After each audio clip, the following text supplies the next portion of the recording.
Welcome to Singapore Property Talk Law. If you find these insights useful, definitely hit that like button and subscribe. You won't want to miss our next deep dive.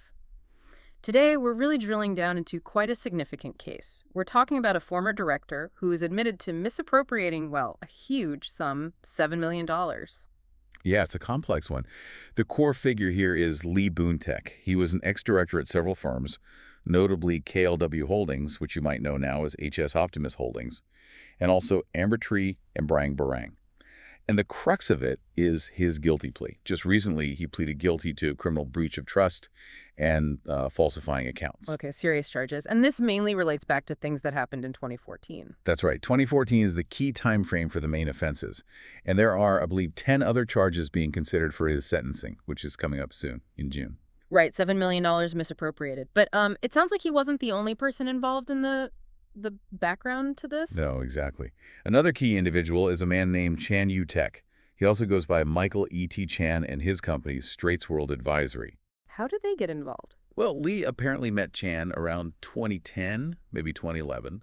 And fairly quickly, by 2011, Chan started bringing business opportunities to KLWH.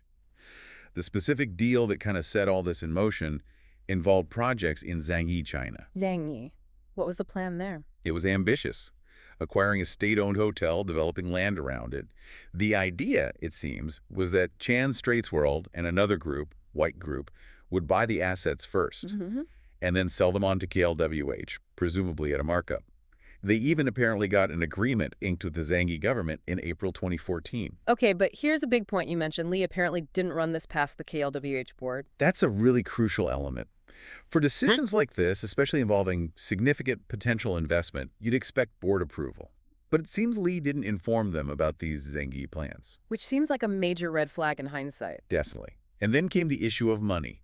Chan apparently told Lee that $14 million was needed up front, called commitment fees, supposedly for Straitsworld, to secure the deal. $14 million. Wow. And was that paid? It was. In May 2014, two payments of $7 million each went out to Straitsworld. One came from Ambertree, another company Lee was involved with, and the other $7 million came directly from KLWH. Okay, so KLWH is out $7 million at this point, supposedly for this Zhangye project commitment. But then things took another turn. Right. Around June 2014, just a month later, Lee personally needed money, about $7.8 million apparently, to subscribe for shares in KLWH itself. And how did he get that? Well, the allegation, and what he's pleaded guilty in relation to, is that he arranged with Chan to use that $7 million KLWH had just paid as a kind of a temporary loan. A loan from the commitment fee. Effectively, yes. He then misappropriated that $7 million from KLWH's funds, using it for his personal share subscription. That's the core criminal breach of trust charge. So the company's money, intended for a project, albeit unapproved, ended up funding his personal share purchase. That's the picture painted by the proceedings, yes. And what happened with the actual Zhangye projects? Did they ever get off the ground? No, they seemed to fall apart quite quickly.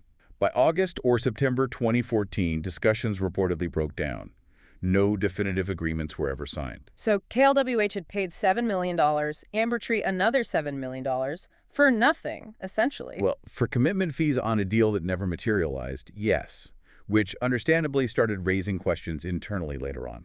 When did the questions start surfacing? It took a while, it seems, until about May 2015.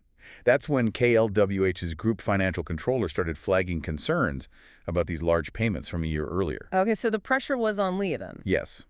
The company essentially tasked him, either get the Zhangye deal back on track or get the $14 million back. And could he get it back from Chan? According to reports, Lee met with Chan, but Chan claimed his company, Straitsworld, didn't have the funds readily available for a refund. Which leads us to this, Project Happy. What was that about? It sounds like a somewhat convoluted attempt to sort things out. Lee proposed that he himself would pay $7 million back to KLWH. Okay, covering the KLWH portion he'd misappropriated. Seemingly covering half the total commitment fee amount. Then, Straitsworld's remaining $7 million obligation was somehow linked to this other potential deal called Project Happy. Details are scarce, but it was some kind of property development idea. Chan even apparently provided a personal guarantee to repay that $7 million if Project Happy failed. Did Lee actually pay the $7 million? Yes. The reports state that Lee and related parties transferred $7 million to Straitsworld, which then immediately transferred that same amount to KLWH. This was also in May 2015. So KLWH got $7 million back then. What about the other $7 million tied to Project Happy? Well, perhaps unsurprisingly, Project Happy never happened. It didn't materialize. So KLWH was still owed $7 million. Correct. Which led them to sue Chan based on his personal guarantee. Did they get it back? They recovered a portion. About $5.75 million was recovered from Chan before he was declared bankrupt in 2018. Okay, so let's tally that up. $7 million returned via Lee Straitsworld, plus $5.75 million recovered from Chan. That's $12.75 million paid out. Leaving $1.25 million still outstanding. Exactly. Still a significant shortfall. And this wasn't just about the money, right? You mentioned falsifying accounts. Yes, that's the other charge Lee pleaded guilty to. He apparently instructed accounting staff to make false entries. Why? To hide the payments. Presumably to disguise the unauthorized nature of the payments, especially regarding the Zhangye project, which lacked board approval.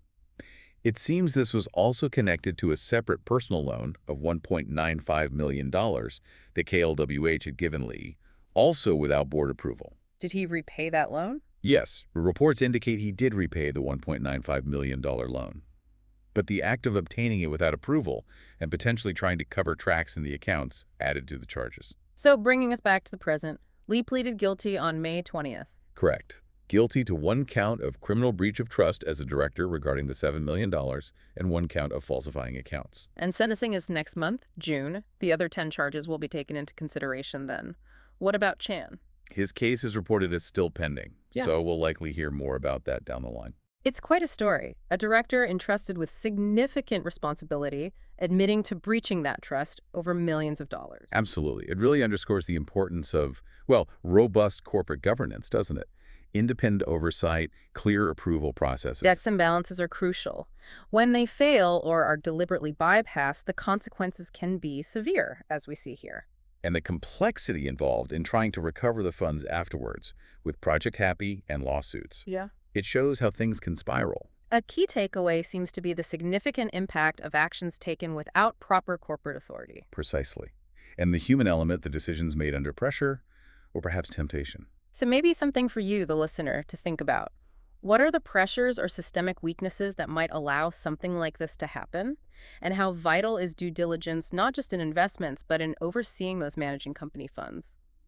Thanks for joining us for this deep dive on Singapore property talk law.